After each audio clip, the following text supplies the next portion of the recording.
Top the cloud. C'est bon, on peut commencer. Ok. Alors tout d'abord, Chodesh Tov Vorar, puisque ce soir c'est Rosh Chodesh Adar. Et en même temps, un nouveau mois met la fin des Shovavim. Shovavim sont les parachutes à partir de Shemot jusqu'à Mishpatim. Et cette semaine, donc, c'est la fin. Je ne vais pas parler sur Shovavim, je ne vais pas parler non plus sur Rosh Chodesh Adar. Je vais évidemment parler de Parashat Mishpatim. Mais peut-être qu'on en reviendra à la fin, si on a le temps. La semaine dernière, on n'a pas fait Shiur, mais j'avais une question que j'avais soumise à ma femme et je n'avais pas de réponse, en fait. C'est sur Yitro, il est marqué Vaishma Yitro.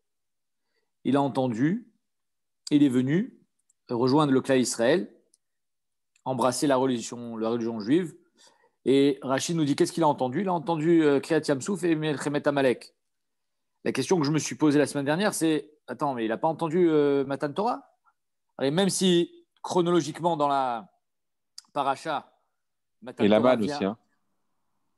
Aussi, mais moi, personnellement, la question de Matan Torah, elle était énorme. C'est l'événement historique, c'est quand même Matan Torah, de l'histoire de l'humanité. Et Yitro, non, c'était Amalek et Kriyat Yamsouf qui l'intéressent, plus que Matan Torah apparemment. Et c'était quand même, ça m'a perturbé. Et une question que je me suis toujours posée, c'est pourquoi Yitro il s'en va, Bassov? Pourquoi il ne reste pas avec les bénis d'Israël s'il est d'accord avec les Juifs et il s'est converti? Pourquoi il s'en va? Alors j'imagine que ces questions ont déjà été posées. On va essayer d'élaborer un autre angle de vue ce soir. La paracha commence en disant Ve'ele Amishpatim. Donc tout le monde connaît la paracha, Baruch Hashem. Ve'ele Amishpatim. Le Vav vient être Mechaber, la paracha de cette semaine avec la paracha de la semaine dernière. Ve'ele. Et voici. C'est d'ailleurs Rashi qui nous fait la remarque. Je vous lis Rashi. Ve'ele Amishpatim. Kol makom sheneemar. Ele. Pasal et Arishonim. Ve'ele mosif al Arishonim. Donc en fait, c'est une tosefet sur Matan Torah. Ma Arishonim Misinai. Tout ce qu'on a reçu à Matan Torah, c'était bien sûr Har Sinai. Afelu Misinai. Cela aussi, les Mishpatim, on les a reçus au Har Sinai.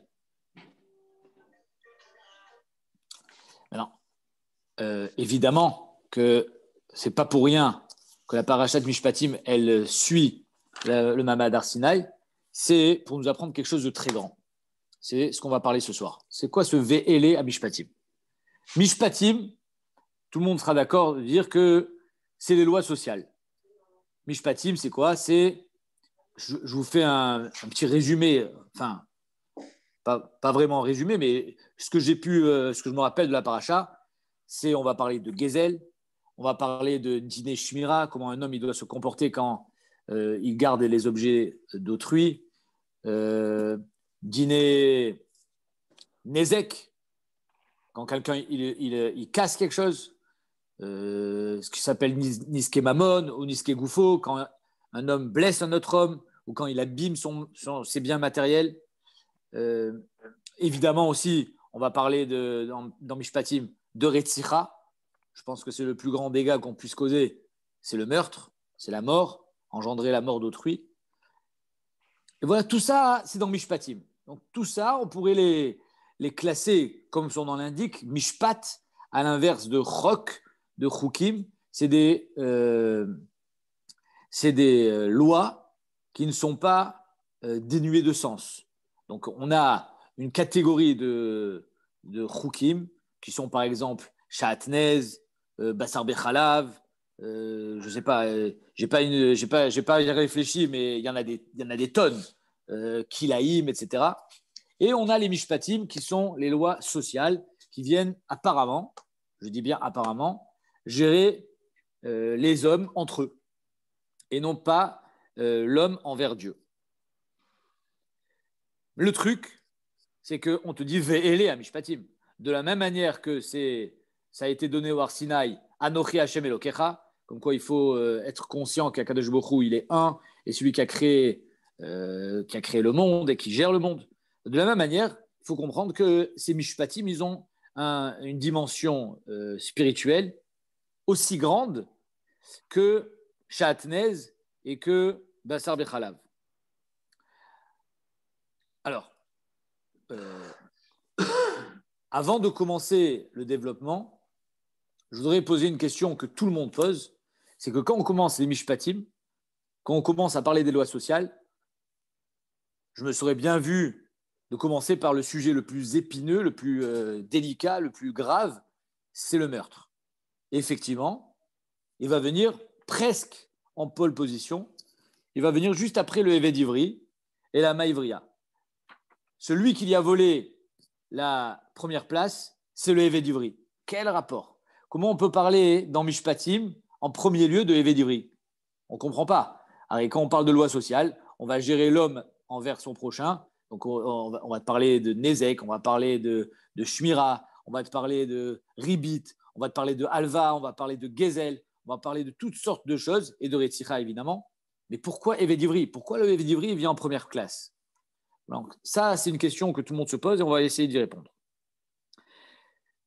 Il y a une histoire au sujet de Reb Shimon Shkop qui dit que quand Reb Shimon Shkop il voulait être accepté dans une communauté en tant que Rav, il devait évidemment faire un shiur, prouver ses compétences.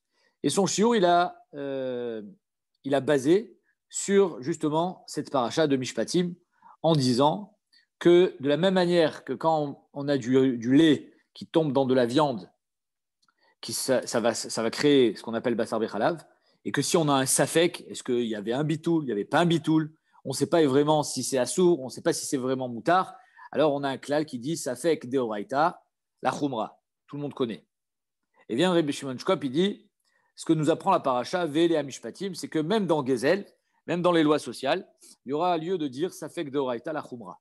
C'est-à-dire que si quelqu'un il a un safek, j'ai volé, j'ai pas volé, alors on dira safek deoraita, la chumra. Il devra apparemment rendre. Le problème, lui-même, Rav Shimon Shkop, il pose la question, ailleurs, dans son Sefer, dans le Shari Yosher, il dit que on va dire, ce klal de Safek Doraïta la Khumra, il se superpose à un autre klal qui dit Amotzi Mechavoro la Varaya. C'est-à-dire que pourquoi je vais donner de l'argent alors que finalement, peut-être que je ne suis même pas Chayav. Donc d'un côté, j'ai un Safek Doraïta la Khumra, mais d'un autre côté, j'ai aussi un autre Safek Doraïta la Khumra. Pourquoi je vais payer alors que si ça se trouve, je ne suis pas tôt. Quand Reb Shimon Shkop, qui était l'élève de Reb Chaim Brisker, il a soumis son shiur à son Rav, il a dit pas mal, je ne suis pas étonné que tu aies été accepté et que tu aies été choisi comme Rav de la ville, mais néanmoins, j'ai un petit bémol à te soumettre, c'est qu'il y a plus que ça. Reb Chaim, il dit que, en fait, ce que Hachem veut nous transmettre comme message à partir et à travers cette juxtaposition de Yitro et de Mishpatim, c'est que les lois sociales doivent d'être autant spirituelles que le Shatnez. C'est-à-dire qu'un homme, comme ça il dirait Ephraim, un homme doit sentir sa spiritualité aussi bien dans les dîners mamonotes, qui sont gérés par un beddin, que dans son lien et sa place qu'il a vis-à-vis de Dieu. C'est-à-dire que la loi sociale, elle doit être imprégnée de spiritualité aussi bien que les chukim. Chukim ou mishpatim, ils sont sur un pied ils sont égaux. Et d'ailleurs, si vous regardez les Luchot Abrit, dans les 10 commandements, comme on dit, on verra que les 10 commandements ne sont pas vraiment une bonne traduction. Aseret Adibrot, je préfère dire. Il y en a 5 qui sont Ben Adam la Makom et 5 qui sont Ben Adam la Chavero, face à face, pour dire que Béhémet, l'un vaut l'autre. C'est-à-dire que je dois arriver à trouver autant de spiritualité à travers le lave de Gezel, à travers le chiouf de Shmira, à travers tous les dîners mamonotes, que j'en ai à travers le Shabbat, à travers Yom Kippour, à travers le loulav, à travers le chauffard, etc. Pourquoi? Car toute la création, en fait, est une émanation directe de Dieu. Tout ce qui a été créé, tout ce que Dieu a créé, il a mis son empreinte. Il a aussi bien mis son empreinte dans ton loulav qu'il a mis dans les lois qui gèrent la relation entre hommes. Et donc, il ne devrait pas y avoir de différence, normalement, entre Arayot, l'interdiction de se marier avec des femmes interdites, avec le Shabbat, avec la cacheroute et les dîners mamonot. Ça devrait être tout pareil. Et d'ailleurs, ça, on le voit bien à travers les Aseret Adibrot. La seule différence, c'est notre vision des choses à nous, en tant qu'hommes.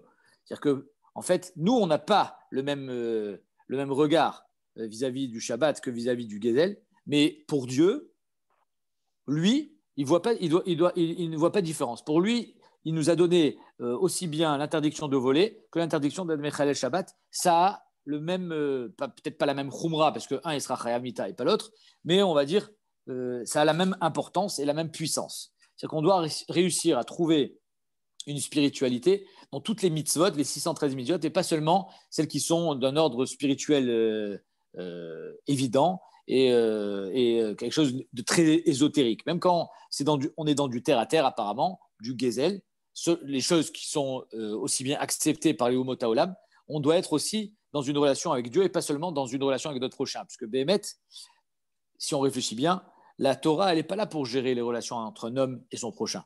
Ça, les goïms, ils savent le faire.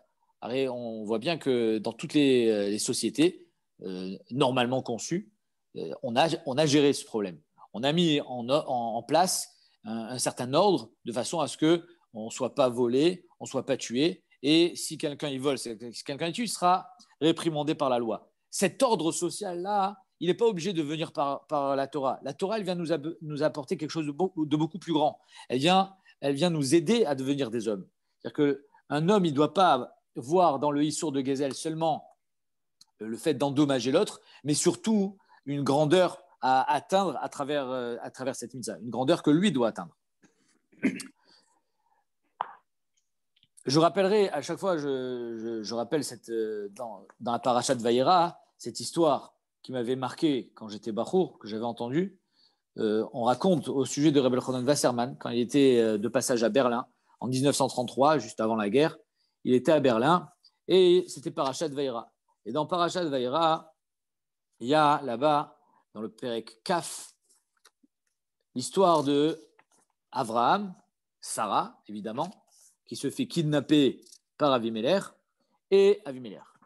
Et voilà que la Torah nous raconte que Avimelech a été surpris parce que Vayavo Elohim el Avimelech bachalom, alayla vayomerlo inecha met ala isha asher la karta vi beulat baal. Tu vas mourir si tu prends cette femme. Avimelech lo karavelea, évidemment, il ne s'est pas approché d'elle. Vayomer, je lis le pasuk, Vayavimelech lo karavelea vayomer Adonai agoy gam tzadik tarog. Je suis innocent. Comment tu peux me dire que je vais mourir? Alohu amarli achoti. C'est lui qui m'a dit que c'était sa sœur. Vegami amra achiu. Betom levavi. Les termes sont forts. Betom levavi ou benikayon kapai asitizot. Je suis innocent. C'est-à-dire que j'ai fait ça complètement incrédule. Je ne pensais pas que je faisais du mal. Et voilà que Vayomer elav à Elohim, Bachalom gama nochi adati. Hachem, il acquiesce. Il dit oui, je sais. Je sais que tu n'étais pas avec des mauvaises kavanotes, qui betom levavcha asitazot, va ersor gama nochi otra merchatoli, et je t'ai empêché de fauter. Il ne s'est pas approché de cette femme. Alken lonetaticha lingo elea, c'est la raison pour laquelle je t'ai empêché de la toucher pour pas que ça soit trop tard. Veata, Hachem lui dit, Hachem eshet ish kinaviu, va itpelel baatra vecheye, il priera pour toi pour que tu vives, vemenecha meshivda, et si tu lui rends pas, sache kimot tamut ata vechol asherlach. Va yashkem Avimelech baboker. Avimelech se lève, va ikra lechol avada, va idaber et kol advarim haele beoznehem, va iru anashim meod. Ils ont eu peur, le peuple a eu peur. Va ikra Avimelech l'Avram. Il lui demande des comptes. Il lui dit, va yomerlo, ma'asita lanu.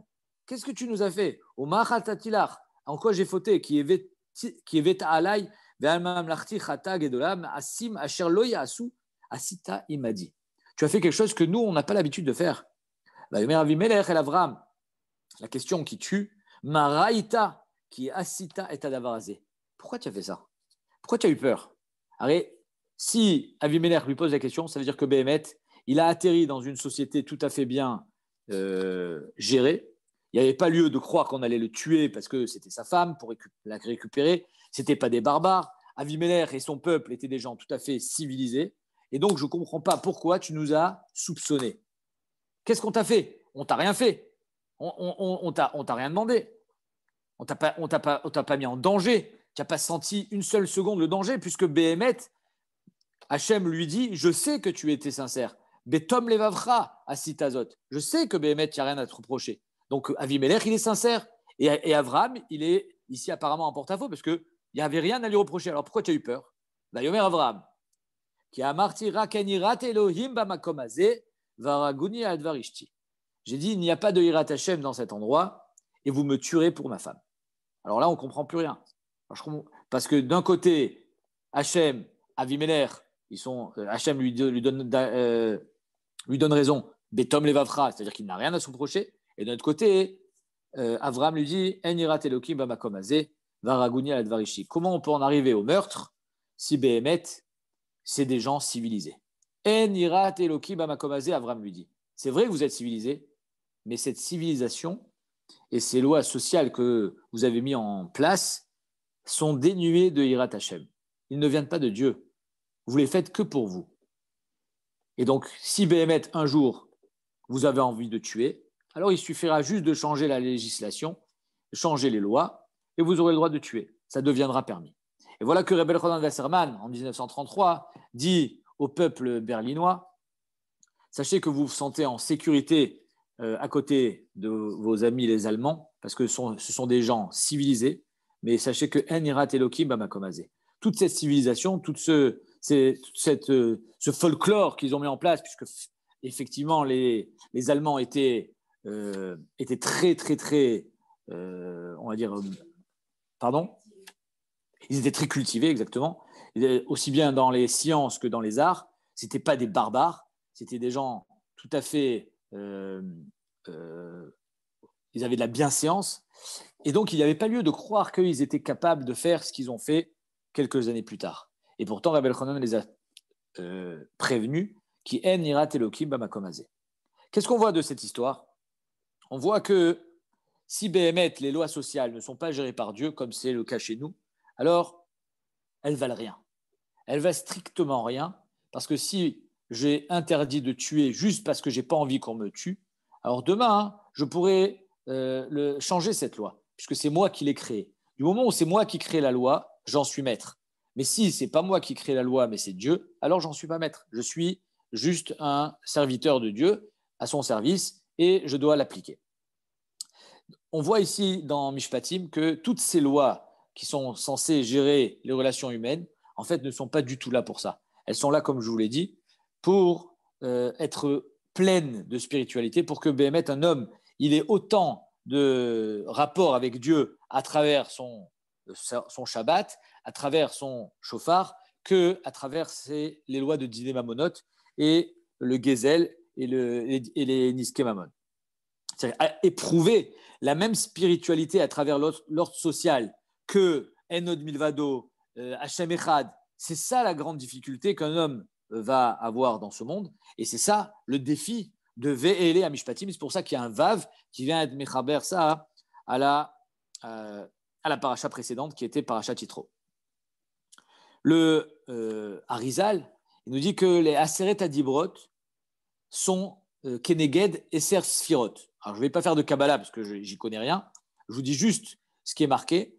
Ils disent que les Esser Sfirot, c'est des degrés de spiritualité dans les cieux.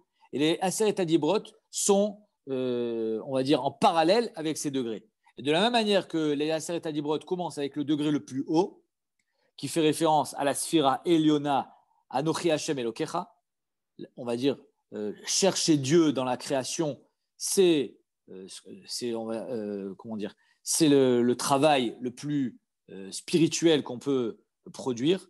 De notre côté, le dernier des Aseret Adibrot, c'est le Tachmod. C'est d'envier la femme de son prochain, d'envier l'argent de son prochain. C'est le caractère le plus bas de l'homme, d'être jaloux et de pouvoir faire des Maasim Raïm pour pouvoir arriver à ses fins. Et voilà que le Harizal nous dit, les Aseret Adibrot, et pas les 10 commandements, parce qu'un dibour, c'est une parole qui nous est adressée. Un commandement, c'est quelque chose sur lequel tu n'as rien à dire. Un dibour, et d'ailleurs les Béné Israël n'ont pas dit Naasé, ils ont dit Naasé Venishma. C'est-à-dire qu'il y a ici une relation entre l'homme et Dieu, et c'est pour ça que les 10 commandements sont une mauvaise traduction. c'est Aseret Adibrot, c'est les 10 paroles, c'est des paroles de Dieu, ce n'est pas seulement des commandements. Et ces paroles, elles viennent pour nous donner l'ordre des choses. C'est vrai qu'il y a Esser Sphirot, et chaque Sphira, elle est un peu plus haute que celle qui était au-dessous, mais les Aseret Adibrot, c'est pareil, mais néanmoins, on est dans les Sphirot. Néanmoins, on est dans la relation avec Dieu et non dans la relation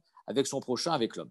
Et Béhémet, le Rav Shon écrit que c'est un peu la marloquette entre les Litaïm et les Chassidim. Il faut savoir que du temps de la Pologne et de la Lituanie, il y avait une grande marloquette entre les Chassidim, les élèves du Baal Shem Tov, et les Litaïm, qui sont eux les élèves du Gaon de Vilna, ce qu'on appelle les Mitnagdim. Ils étaient Mitnaged au courant chassidi. Pourquoi? Parce que justement, c'était peut-être ça leur différence, c'est que les Lituaniens, ce qui fait aujourd'hui le monde des yeshivot, se préoccupaient essentiellement du Anochi Hashem Elokecha, de la sphira la plus haute. Ils travaillaient dans le Limud Torah, ils essayaient de se rapprocher au maximum de Dieu dans Avodat HaKodesh. Mais ils n'allaient pas, on va dire, se salir dans les bassesses de l'homme qui est de faire du business et de peut-être voler, de mentir, etc.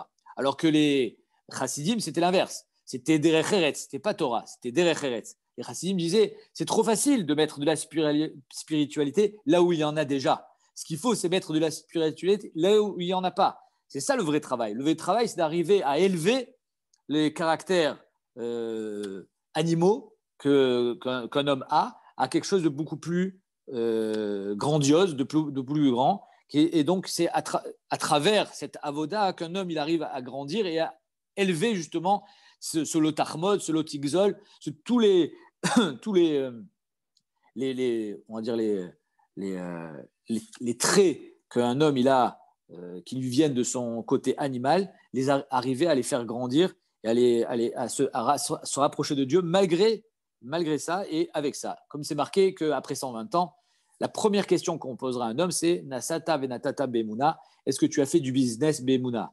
Donc, c'est vrai qu'on va poser juste après Kavata et Tim la Torah. Mais on voit que la première question, c'est Nasata venatata bemuna. Est-ce que le bas de la terre, ce qui est tout en bas, est-ce que tu as réussi à l'élever? Est-ce que tu as été nosé venoten bemuna? Voilà la marque entre le Gaon de Vilna et le Baal Shem Tov, en quelque sorte. Est-ce que Béhémet, on va se consacrer sur la première sphira, sur le Anochi Hashem Elokecha, sur la Torah, sur quelque chose qui est déjà spirituel, et on va essayer de grandir à travers ça? Ou bien non? Les chassidim pensaient que c'est trop facile de se concentrer sur la spiritualité, puisqu'elle est déjà pleine de bonnes choses. C'est plus difficile, et c'est là où il y a le travail de l'homme, c'est qu'il faut arriver à élever le matériel à un niveau spirituel. Je voudrais juste étayer mes propos avec quelques gmarottes. La première réaya, ce n'est pas une gmara, c'est juste qu'un dayan qui gère les problèmes, les litiges entre les hommes, comment sont appelés les dayanim dans la Torah? Ils sont appelés Elohim. C'est quand même extraordinaire qu'un dayan va recevoir le nom de Dieu. Alors, c'est vrai qu'on pourrait dire, parce qu'il est juge. Donc, de la même manière que Dieu est un juge, alors lui aussi, on a pas remplacé, mais on lui a donné ce rôle qui est un rôle un petit peu divin, de pouvoir trancher, de pouvoir juger deux hommes et de dire à Réhouven, tu es Chayav, et à Shimon, tu es Zakai. Donc, c'est quand même grand de faire un truc pareil. C'est pour ça que le Dayan, il est appelé Elohim. Mais on aurait pu expliquer autrement que le Dayan qui toute la journée va entendre des ragots et pas des ragots, mais presque du lachon hara, mais c'est les tovas, c'est-à-dire qu'il va entendre Réhouven, il m'a fait ça, Shimon, il m'a fait ça, celui-là, il m'a fait ça, il m'a volé, il m'a menti, donc il va se salir un petit peu avec toutes ces choses-là, mais il est appelé Elohim parce que c'est en élevant les lois sociales, en élevant les dîners mamonotes, que justement on se rapproche de Dieu. La deuxième raya que je voudrais vous amener, c'est une Gemara qu'on n'a pas encore fait dans le Daf Hayomi, mais qu'on va bientôt faire. C'est Daf Pehe Amoud Aleph. La Gemara Daf Pehe Amoud Aleph, je vous le dis, elle dit comme ça que Tnanatam, c'est au milieu à peu près du Hamoud, on le fera bientôt, Bezrat Hashem, à Pigoul, Vea Notar, Metamim et Tayadaim. Alors, Pigoul et Notar, pour ceux qui sont le plus aguerris, qui savent ce que c'est, mais pour les autres, je vais le répéter. Pigoul, c'est quand un Kohen, il fait un korban avec une marshava de manger ou de manger ou de brûler le korban, michutz lesmano, donc en dehors de son temps. Par exemple, ça devrait être aujourd'hui, lui, il veut le faire demain. Ou michutz limkomo, en dehors de son endroit, ça devrait être à Yerushalayim ou dans le Beth Amikdash, et lui, il veut le faire dehors. Donc ça, c'est pigoul. Pigoul, c'est possède le korban. Notar, c'est un korban qui a passé sa date de péremption, donc il fallait qu'il soit consommé jusqu'au matin. Il a dépassé le matin, donc il devient notar. Ça veut dire que c'est ce qui lui reste.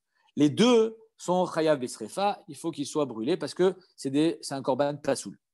Mais ce que nous dit la Gemara, c'est intéressant, c'est que Chachamim, ils ont été gozer. Tnanatam, à pigoul, vea notar, metamim et tayadaim. C'est-à-dire que si tu fais pigoul et si tu fais notar, alors sache que si tu le touches, ce korban, tes mains deviennent tamées. À quoi ça sert? Pourquoi on a fait ça? Ravuna ve Rav Chizda achadamar mipene chashde keuna. Ça veut dire quoi chashde keuna? On avait peur que des Kohanim se vengent sur des gens qu'ils n'aimaient pas et que quand ce bonhomme, son ennemi, lui amène un korban, il va être mefagel, il va le rendre pigoul pour que justement son korban ne soit pas soul.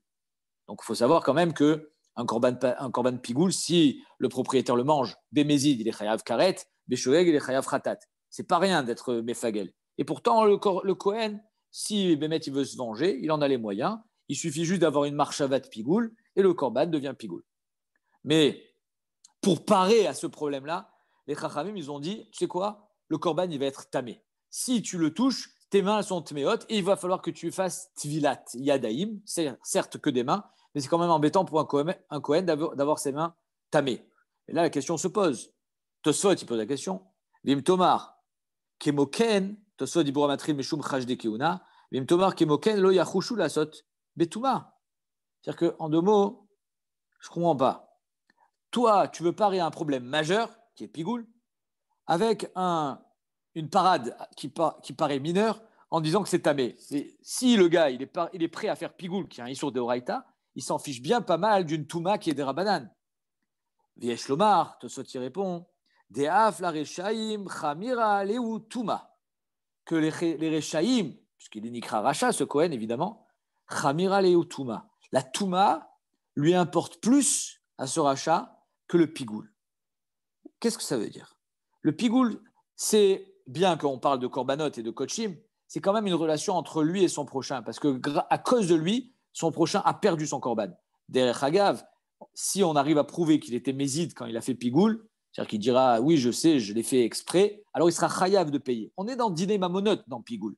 Et si on est dans dîner mamonot dans pigoul, un homme, malheureusement, il pourrait être ce qu'a dit Tosfot, la Rechaim Chamira Leu Touma, c'est-à-dire que la Touma, qui est une relation directe avec Dieu, c'est du spirituel, c'est de l'ésotérique, c'est quelque chose qu'on ne comprend pas, c'est pas envers mon prochain. Pour lui, c'est plus important que la relation qu'il a envers son prochain. C'est-à-dire qu'on voit ici le problème exactement que la Torah est venue combler. Si tu penses que la loi sociale, elle est moins importante que les lois, les choukim, alors voilà où on peut en arriver. On peut en arriver où les choukim seront beaucoup plus importantes pour toi que le gezel, que le pigoul, que le dîner mamonot. Et donc tu pourrais être entraîné à faire pigoul. Et pour parer à ça, Chacham t'ont dit on va faire Touma. Parce que Touma, on sait que tu as peur. Tu as peur de Ben Adam la Makom. Tu n'as pas peur de Ben Adam la Chavero. Et Tosot, il continue, il dit qu'il y a Amrenan Beyoma. Et une histoire terrible dans Masechet Yoma, qu'un jour, il y a un Kohen et un autre Kohen qui faisait la course pour faire un korban. Et il a sorti son couteau, il a tué l'autre. Il a tué. Il a poignardé le Kohen pour arriver premier au Misbéar. Et là-bas, la Gemara continue en disant que les Kohanim qui étaient présents n'ont pas sauté en l'air sur ce qui vient de se passer, mais ils ont dit vite, sortez-le du Beth Amikdash pour pas qu'il soit métamé le Beth Amikdash. Et la Gemara dit là-bas, les lamdecha, shechamura aleen ta'arat kelim yoter mishfichut damim. C'est-à-dire que shfichut damim, qui est à mes yeux le plus grand des interdits Ben Adam la Chavero, c'est moins important que Taharat Kelim. Parce que Tahara, Touma et Tahara, c'est quelque chose qui entre toi et toi-même, et envers Dieu surtout, alors que Shfichut Damim, c'est les relations sociales. Donc on voit ici le gain. On voit ici l'avantage que nous donne la Torah par rapport aux Umot HaOlam. Les Umot HaOlam gèrent leurs lois sociales parce que c'est ça qui fait tourner la société. C'est grâce à ça qu'une société elle sera bria, grâce à ça que la société elle sera saine, elle pourra fonctionner. C'est juste pour faire fonctionner et mettre un ordre dans la société qu'on a créé ces lois, alors que chez nous, ça n'a rien à voir. Il faut bien comprendre que les lois sociales, elles sont là au même niveau que les choukim. Et si un homme, il a un problème vis-à-vis de ça, alors on en arrive à ce qui est marqué dans Yoma, on en arrive à ce qui est marqué dans Masechet Psachim, dans Tosfot, que la Touma, pour eux, elle était plus importante que Shfichut Damim, elle était plus importante que Diné Mamonot. Parce que, comme on voit souvent, un homme, il peut manquer de derech eretz vis-à-vis de son prochain, mais par contre, dans sa tfila, il va être plein de kavana. Dans sa cacheroute, il va être plein de khumra. Mais quand il s'agit de faire kavod à autrui, quand il s'agit de ne pas faire de la shonara, quand il s'agit de ne pas manquer de respect à quelqu'un, quand il s'agit de ne pas être mazik quelqu'un, alors là, c'est une autre histoire. Parce qu'il n'a pas compris justement que ça devrait être exactement au même niveau.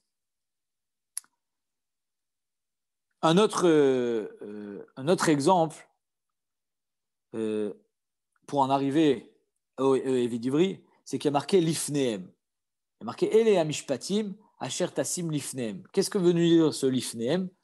Rashi, je ne sais pas si Rashi nous ramène le Midrash Tanchuma. Voilà. Rashi nous dit l'ifneem velo l'ifne goïm. C'est-à-dire qu'on te demande d'aller dans un beddin et pas d'aller au tribunal. Ve'afilu yadata beddin echad shem danin oto kedine Israël. Même si tu sais qu'au tribunal, comme c'est d'ailleurs le cas ici en Eretz Israël, que vous savez, les gens, moi j'ai des amis qui ont fait Mishpatim à l'université, ils m'ont dit que plein de lois sont issues de la Torah. Au Hachem, heureusement, on est quand même dans une Médinat Israël qui est censé être un pays de juifs, un pays pour les juifs, et donc ils se sont inspirés dans le Mishpatim de la Torah. Mais même si tu sais que ce qu'on appelle les arkaot, les batédinim, qui ne sont pas des dayanim de la Torah, font le même din que chez nous, il ne faut pas y aller. Al taviu be'arkaot shelahem. Shamevi din Israël ifne goyim, mechalel et Hashem ou meyaker et Shem ha'elilim le'ashbicham. C'est extraordinaire ce qu'il nous dit. C'est un Midrash Tanchuma qui dit ça, que Behemet, quelqu'un qui va au tribunal, au lieu d'aller au din Torah, il est mechalel et Hashem ou meyaker et Shem ha'elilim le'ashbicham. C'est comme si, en deux mots, il donnait la main à la Avodazara, il était presque kofer b'akadosh baruch hu. Pourquoi? Alors, Gezel, c'est Gezel, Mayavdel. Que j'aille chez le Dayan qui a fait Choshen Mishpat, ou que j'aille chez le juge qui a fait Mishpatim à l'université, finalement, le din, c'est le même. Azma Baya. La Baya, c'est exactement ce qu'on vient de dire. Le problème, c'est que chez le juge, le din Torah, le din Mamonot, ce n'est pas un din Torah. Le din Mamonot, c'est juste des lois sociales. Même s'ils se sont inspirés de la Torah, mais c'est comme, malheureusement, dans les archaot d'Egoïm. C'est juste pour que la société elle soit bien gérée. Chez nous, c'est totalement différent. Dans un din Torah, c'est une loi. Le Dayan, il est appelé Elohim. Le juge, dans les archaot, il n'est pas appelé Elohim. Il n'a rien de divin. Le Dayan, lui, il a quelque chose de divin. Parce que finalement, la Torah, les lois que la Torah nous ont données à travers toutes ces lois sociales, elles sont imprégnées de spiritualité aussi bien que Shahatnez et que la Kashrut. Non. Pour en revenir au Eved Ivri. On a commencé le shiur en disant que le Eved Ivri, il ne devrait pas être en pole position. Mais pitom que le Eved Ivri il prend la première place de les Amishpatim. On devrait commencer avec Shfichut Damim. Et d'ailleurs, regardez bien dans le Chumash, vous verrez qu'après le Eved Ivri vient la Hama Ivriya, qui est son équivalent, mais en fille. Et juste après, on parle effectivement de Shfichut Damim. Donc Shfichut Damim, c'est le plus grand. Ah, pourquoi tu commences avec Eved Ivri? Eved Ivri, il est secondaire. En fait, à travers cette mitzvah de Eved Ivri, qui tikne Eved Ivri, la Torah, elle vient nous apprendre un grand message. Et c'est exactement ce qu'on vient de dire. Si on avait commencé par Shfichut Damim, on serait peut-être passé à côté. Mais en mettant en exergue et en relief le Eved Ivri, on comprend que la Torah, elle n'est pas là pour gérer les relations humaines. Elle n'est pas là pour gérer le Ben Adam la Chavero. Elle est là pour que l'homme il soit plus grand. Parce que l'homme tout seul, il est capable de créer un système qui permettra à la communauté de se gérer. Il est tout à fait capable. La preuve, l'Amérique, la France, l'Espagne, l'Italie, j'en passe. C'est-à-dire que tout le monde est capable de créer un système qui va gérer les hommes entre eux. La Torah, elle n'est pas là pour ça. La Torah, elle est pour parfaire l'homme. Nous, on doit bien comprendre que les lois sociales qui sont appliquées dans les pays, c'est des droits. Hein, ça s'appelle le droit civique. C'est-à-dire qu'on va donner à chaque individu un droit. La Torah, elle ne nous donne pas des droits. La Torah, elle nous donne des devoirs. Le devoir, c'est-à-dire que c'est quelque chose qui t'incombe. Ce n'est pas quelque chose qui te donne un srout, mais au contraire, c'est une chova. Ce devoir-là, il va te faire grandir. Si tu avais des droits, alors finalement, tu campes sur tes positions et tu attends qu'on respecte tes droits. Mais si tu as des devoirs, alors c'est ça qui va te faire aller de l'avant. La Torah, elle est là pour te donner justement des devoirs. Parce qu'il n'y a que comme ça que tu pourras avancer dans la vie. Pas en ayant des droits, mais en ayant des devoirs. Et donc, c'est pour ça que Béhémet, la relation maître et esclave, elle est essentielle dans ce yesod. Parce que la relation entre maître et esclave, c'est justement pas de savoir quel droit j'ai sur mon esclave, mais bien au contraire, comme le dit la Gemara, quelqu'un qui connaît un Eved, kana Eved leatzmo. C'est-à-dire que toi, tu crois que tu as acquis un Eved, mais en fait, c'est toi le Eved. Pourquoi? Parce que la Gemara nous dit que si tu as un Eved ivri chez toi à la maison, il faudra qu'il mange ce que tu manges, il faudra qu'il dorme exactement comme tu dors, il ne va pas être traité comme un chien. Ce n'est pas un esclave tel qu'on connaît dans le jargon aujourd'hui, être un esclave. Non, il faut qu'il soit mechoubad, il faut que tu sois mechabed auto, kana eved leasmo. Donc, ce n'est pas des droits finalement que tu as acquis, mais c'est des devoirs envers lui. Donc, à travers cette mitzvah-là de eved ivri, on comprend le yesod, on comprend que tous les dîners mamonotes, aussi bien dans Shfichut Damim, que dans dîner Shmira, que dans quelqu'un qui met le feu à une maison, que dans dîner mamonotes, que quelqu'un qui blesse son ami, qui lui prête de l'argent, qui fait du ribit, toutes ces lois-là, finalement, elles ne sont pas venues protéger autrui, elles sont venues te donner des devoirs. Sache, toi, quand tu vas donner de l'argent à quelqu'un, quand tu vas faire une alva, ne prends pas du ribit. Pas parce que j'ai peur pour celui qui va payer du ribit. Ce n'est pas pour lui que j'ai peur, c'est pour toi que j'ai peur. Hachem, il a peur que l'homme, il se pervertisse à travers tout cet argent et tous ces droits qu'il pourrait avoir et qui deviennent finalement plus animal qu'il ne l'est déjà. Donc c'est pour ça que la Torah elle commence avec le Eved Yori, parce qu'à travers cette relation entre maître et esclave, on comprend bien que qui est le maître, qui est l'esclave, on ne sait pas bien. D'ailleurs, on l'appelle tout le temps, on ne l'appelle pas Eved, on l'appelle Eved Ivri. N'oublie jamais que c'est un juif, il est aussi juif que toi, il a le droit de faire ses mitzvot comme toi, il mangera comme toi, il va boire le même vin que toi. Si tu manges une entrecôte, il mangera aussi une entrecôte, tu n'auras pas le droit de le traiter différemment de toi. Et donc, ce n'est pas un Eved que tu as acheté finalement, c'est un ouvrier, c'est un employé. Et cet employé, il va falloir le traiter comme un employé normal, comme un homme normal. J'aurais aimé, quand j'ai encore un petit peu de temps, j'aurais aimé rebondir sur la parashat Yitro. La parashat Yitro, on a commencé avec ça, et après, si on a le temps, je verrai si on peut arriver au Nasav Nishma. J'ai posé la question au début en disant comment se fait que Yitro il n'a pas entendu Aseret Adibrot, il n'a pas entendu Mamad Arsinaï. Je pense que c'est l'événement le plus grand de l'histoire. Et donc, au lieu d'entendre la guerre de Amalek et Kriyat Yamsouf, c'est plutôt Mamad Arsinaï qu'il aurait dû écouter. Et pourquoi? C'est Amalek et Kriyat Yamsouf qui l'a fait bouger. Je pense que la réponse, elle est dans ce qu'on vient de dire. Yitro, lui, c'est un homme intègre. Un homme intègre, pardon. C'est-à-dire que quand il y a marqué dans ma Masechet Sota qu'il avait 3 Yoatsim paro, il avait Bilam, il avait Iyov et il avait Yitro.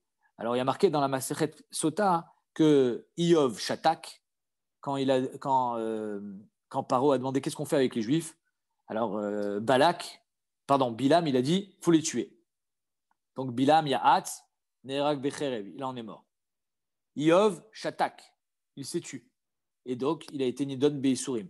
Et enfin, le dernier, c'est Yitro Barach. Il a pris la fuite, il a préféré rester dans son intégrité, ne pas se fourvoyer et ne pas essayer de passer entre les gouttes. Il a abandonné sa vie, son poste, son train de vie, son confort, et il a pris la fuite parce qu'il voulait rester intègre avec ses idées. Il a marqué que Yitro, il a essayé toute la Avodazara du monde parce qu'il cherchait la vérité. Yitro cherche la vérité. C'est-à-dire que Yitro, lui, il cherche Dieu dans sa grandeur. Il veut voir Dieu là où il est grand. Donc, il l'a trouvé à travers Kriyat Yam-Souf, le plus grand des miracles. La mer s'ouvre en deux. Et Milchemet Amalek, quand on voit que les Réchaïm, finalement, ils sont punis. Là, il voit l'intervention divine. Il voit qu'il y a Dieu. Alors, c'est ça qui l'a fait bouger. Vaishma Yitro, qu'est-ce qu'il a entendu? Amalek et Kriyat Yam-Souf. Et les Aseret Adibrot? Non. Yitro, il voit en Aseret Adibrot, finalement, des lois sociales. Il voit juste une façon de gérer les hommes. Et Yitro se dit, gérer les hommes, c'est facile. C'est pas compliqué. Il faut juste qu'il y ait un Moshel. Il faut qu'il y ait un roi. Ce roi, il va mettre en place des lois qui vont gérer la société. Il n'y a rien de divin là-dedans. Yitro s'en va. Il ne reste même pas avec les bénis Israël. Et d'ailleurs, on remarquera que la première des choses que Yitro il fait quand il arrive chez son gendre Moshe Rabbeinu, il lui dit, mais attends, tu ne peux pas rester comme ça. Il faut que tu délègues. Tu ne peux pas gérer le peuple entier. Tu ne peux pas siéger toute la journée au Bédine à gérer les litiges entre l'un et l'autre. Il faut que tu délègues, tu crées des bâtés dinim à travers le peuple. Donc on voit que Yitro, sa première préoccupation, c'est quoi? C'est le dîner mamonot. Il est là-dedans. Il dit, ah, c'est ça votre Torah? Ah, pséder. Ok. Moi, j'entends, Yitro, il dit, j'entends que Dieu vous a choisi. Je vois Dieu à travers vous.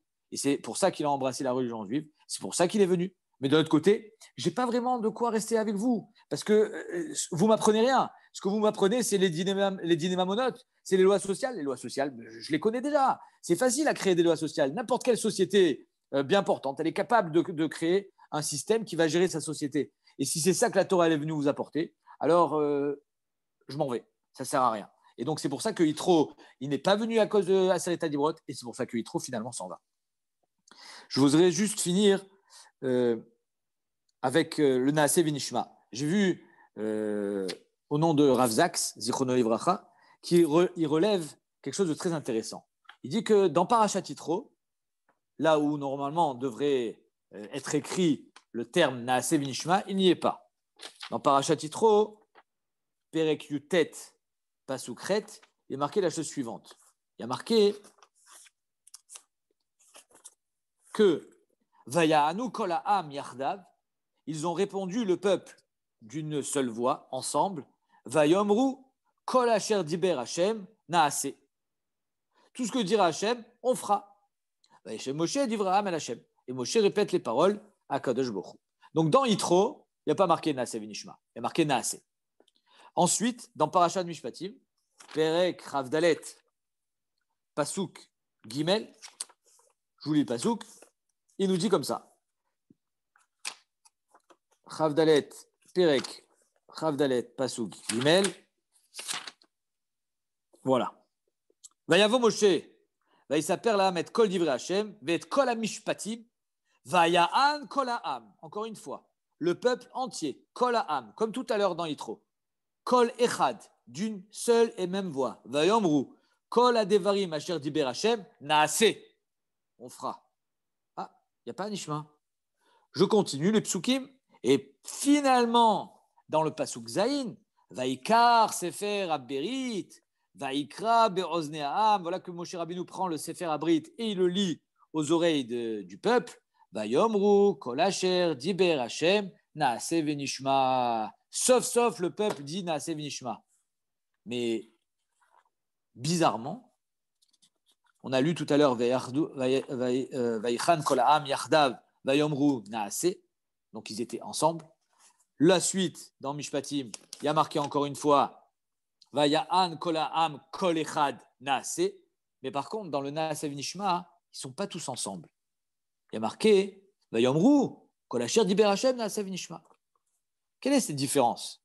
Alors le Rav Zak, il énumère toutes les chitotes dans les Rishonim pour expliquer qu'est-ce que ça veut dire Naase Vinishma. Naase, c'est évidemment l'action, mais Nishma, ça veut dire entendre. Alors il y a plusieurs explications. Rashi nous dit, on fera, on s'engage à faire, même si on ne sait pas ce qu'il faut faire. Ça, c'est le Pshat Pashut, Naase Vinishma, c'est-à-dire que c'est l'engagement total, tel un Eved qui s'engage sans savoir finalement ce que son maître va lui demander.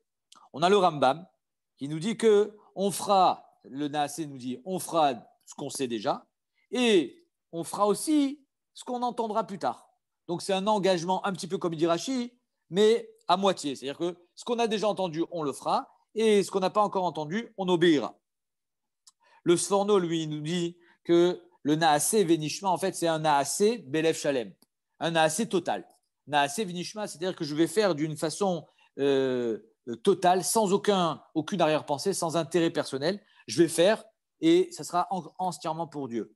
Mais enfin, le pshat que tout le monde connaît, Naasé Venishma, c'est que nous ferons et ensuite nous comprendrons. C'est ce que dit le Rav Yitzhak Arama dans le Hakadat Yitzhak. C'est Naasé, on fera et ensuite on comprendra. Et c'est peut-être ça que la Torah elle vient nous apprendre à travers le Ele Amishpatim, en commençant par le Eved Ivri. Parce que quand on te dit qui tikne Eved Ivri, dans la paracha, il n'y a pas marqué qui tikne, il y a marqué sans yud. Et on peut le lire aussi qui takne. C'est-à-dire que comment on arrive à cet engagement total, comment on arrive à dire je ferai et ensuite je comprendrai. Le Rav Zaks, il dit que dans l'action, on est tous pareils. J'ai trouvé cette idée magnifique. C'est-à-dire que quand on fait tous Shabbat. Mais par contre, dans la compréhension, on va tous être différents. Chacun, il a sa vision de la Torah. Chacun, il a son appréciation. Chacun, il a ses goûts. On est tous différents. Keshem, Shepartsoufehem, Shonot, Kar, Deotem, Shonot. On a tous une déa différente. On n'est pas un troupeau où on pense tous la même chose. On est un troupeau dans l'action. C'est pour ça que le pasouk dans Yitro et dans Mishpatim, le premier, quand on parle de Naasé, il y a marqué Kolaam. Parce que là, Bémet, dans l'action, on est tous ensemble. Mais dans le Nishma, on est tous différents. Parce que quand on est dans la compréhension, Bémet, on ne peut pas comprendre pareil. C'est pas chayar que moi, je comprenne quelque chose et que toi, tu comprennes la même chose. Tu auras toujours une netia personnelle qui va te donner une compréhension que moi, je n'ai pas. Et vice-versa. Et donc, dans le Nishma, on sera tous différents. C'est pour ça que Bémet, la Torah, elle commence avec le Eved Ivri. Parce que pour avoir une compréhension qui reste toujours dans la trame de la Torah, pour pas que cette compréhension, elle te fasse faire fausse route, pour pas qu'elle t'emmène là où il faut pas aller, alors on te dit qui tikne Eved Ivri, à savoir qui takne Eved Ivri. À qui? À Hachem. C'est-à-dire que la première chose à faire, c'est être un Eved. Qui takne Eved Ivri. Si tu veux, Béhémet, avoir ta compréhension et que cette compréhension, elle reste intègre aux idées de la Torah, alors il faut que tu sois makne tatzmecha ke Eved Ivri à Kadosh Baruch Hu. À ce moment-là, c'est vrai que dans l'action, on sera tous pareils, et dans la compréhension, on aura tous des compréhensions différentes. Baruch Hashem, la Gemara est pleine de marloquettes, les Sfarim sont pleines de déotes différentes. Ce Rav, il pense comme ça, ce Rav, il pense comme ça, les Rishonim, les Acharonim, les Tanaïm, les Amoraïm, tout le monde pense différemment. Il n'y en a pas un qui a une seule et même déa. Mais par contre, on est dans l'action exactement pareil. On est égaux dans l'action, mais pas dans la perception et dans la compréhension. Voilà comment le Rav Zak, qui comprenait Naasé Vinishma, je trouvais cette idée magnifique. C'est pour ça que je voulais la partager avec vous, qui taknait Eved Ivri. C'est-à-dire qu'il faut être un Eved pour arriver à intégrer non seulement l'action, mais arriver à donner à cette action une appréciation personnelle qui reste toujours dans le cadre de la Torah, toujours dans les... pas faire fausse route, pas partir dans des mauvaises directions, rester toujours dans le derer de la Torah, dans le da'at de la Torah, ce que Akadosh Baruch Hu, il attend de nous, et même à travers les lois sociales, et même à travers ce qui nous paraît tout à fait logique et tout à fait normal, c'est évident qu'il ne faut pas voler, c'est évident qu'il ne faut pas tuer. N'importe quel Ben Adam est capable de comprendre un truc pareil, et effectivement, l'humanité nous l'a prouvé, tout le monde a compris qu'il ne fallait pas tuer, tout le monde a compris qu'il ne fallait pas voler. Mais néanmoins, notre lotir tsar à nous, notre lotignov à nous, il est plein de l'émanation de Dieu parce que finalement, il fait partie intégrante de la création. Et la création d'Akadosh Baruch Hu, c'est justement c'est trouver Dieu à travers chaque cellule et chaque particule de la création, et même à travers un lotigzol, même à travers quelque chose qui semble logique, qui semble tout à fait normal, arriver à trouver Dieu. Et c'est ça la avoda qu'un homme il doit faire dans cette paracha de Mishpatim. Voilà, je vous souhaite Shabbat Shalom. S'il y a des questions, je suis prêt à écouter. Razak ou Baron. Là, ça sent l'inspiration. Razak, merci. Bon, allez, Shabbat Shalom. Donc, mais c'est vrai ce truc-là qu'il y a un Cohen qui a tué un autre Cohen dans le Beth Amikdash. C'est vrai, ouais, c'est pas une fake news, ça s'est passé comme ça, effectivement. On le verra dans Masechet Yoma. C'est Masechet Yoma, c'est Tosfot qui ramène dans Masechet Yoma. Je vais vous dire le DAF exactement. C'est marqué, c'est dans DAF Kav Gimel Amoud Aleph. Vous pouvez aller voir. Je vous invite à regarder dans Yoma, Kav Gimel Amoud Aleph. vous verrez là-bas un maasé qui donne malheureusement de la chair de poule, parce que quelqu'un qui est prêt à tuer pour faire la avodat Hashem, c'est du jamais vu, mais malheureusement, l'histoire nous l'a prouvé que ça s'appelle les fous de Dieu. C'est-à-dire, quand on est complètement pris dans le trip de la avodat Hashem et on a complètement octroyé et oublié qu'on est aussi un peuple et qu'à travers son prochain, on se doit aussi de respecter Dieu, alors voilà où on en arrive. Ah, donc c'est un peu comme ça, c'est un peu pareil avec les gens qui font des tiges, par exemple des milliers de personnes et tout. Ouais, C'est un peu similaire. Ça, j'aurais pas dit. Non, j'aurais pas fait la parallèle parce que quelqu'un qui veut aller au tiche, tu parles du Corona, c'est ça? Ouais. Ouais, il est libre d'y entrer ou pas. On l'a pas forcé à y aller. S'il veut pas y aller, il n'est pas obligé. Donc, chacun prend ses responsabilités. S'il veut aller avec là où il y a des milliers de personnes, il y a une lévaya et tu as envie de participer à cette lévaya, se routera. Maintenant, est-ce que tu mets ta vie en danger? Après, c'est entre toi et toi-même. Ça ne s'appelle pas un crime vis-à-vis de l'autre. Mais par contre, moi, j'ai assisté un jour à quelqu'un qui avait fait une boucha barabim à un autre parce qu'il le dérangeait pendant cette fila. J'ai trouvé ça très déplacé parce que finalement, tu es en train de prier et par contre, celui d'à côté, tu t'empêches pas de lui faire honte barabim parce qu'il te dérange dans ta fila. Parce que ta fila à toi, ta avodat Hashem, ta relation avec Dieu, elle est plus importante que la relation que tu as avec ton prochain. Donc, c'est ça le danger et c'est ça qu'il faut éviter et c'est ça que vient nous apprendre la parasha de Mishpatim. Et il y Shabbat avait, je shalom. crois, une histoire. Et je crois une Pardon? histoire pareille dans Kippour, à Kippour, où il y avait une personne très pieuse et tout, qui disait à la fin de cette fille-là, Efer Anochiv et Kalvachomer Benitati. Il disait un truc comme ça. Ok. Je suis de la poussière dans ma vie et Kalvachomer dans ma mort.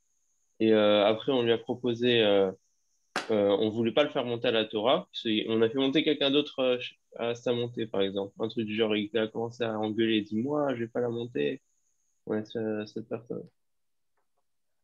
Donc, c'est un Gilou Milta que finalement, elle n'était pas sincère. Khazak, c'est exactement ça.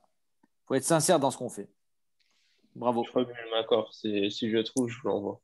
Ok, ça roule. Je vais m'accorder l'histoire. Kol Touv. Shabbat Avec. shalom. Pas le tout. Atak Shabbat Shalom, Shabbat Shalom.